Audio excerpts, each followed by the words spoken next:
2019 সালের ডিসেম্বরে শনাক্ত হওয়া প্রাণঘাতী করোনার দাপট শেষ হয়েছে অনেক আগেই। ডেল্টার সংক্রমণে সে সময় বাংলাদেশের প্রতিবেশী ভারতে প্রাণ হারান কয়েক লাখ মানুষ।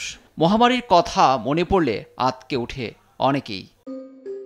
এবার ভারতে আবারও চোখ রাঙাচ্ছে করোনার নতুন ভ্যারিয়েন্ট। গত 5 দিনে লাফিয়ে লাফিয়ে বেড়েছে সংক্রমণ।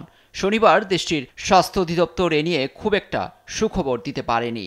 বিবৃতিতে জানিয়েছে, গত 26 থেকে 30 মে পর্যন্ত শনাক্ত হয়েছে প্রায় 3000। 24 ঘন্টায় মারা গেছেন অন্তত 7 জন। কেরালা, মহারাষ্ট্র, দিল্লিতে হু হু করে বাড়ছে আক্রান্ত। সবচেয়ে বেশি শনাক্ত কেরালা রাজ্যে। এ পরিস্থিতিতে ফের ভারত জুড়ে করোনার নতুন ঢেউয়ের আশঙ্কা করছেন বিশেষজ্ঞরা।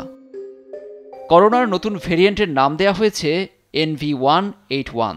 ইন্ডিয়ান মেডিকেল রিসার্চ ICMR মহাপরিচালক চিকিৎসক রাজীব এ নিয়ে উদ্বিগ্ন না হয়ে সচেতন থাকার পরামর্শ দিয়েছেন। লুৎফর কবির, নিউজ ডেস্ক, দেশ টিভি।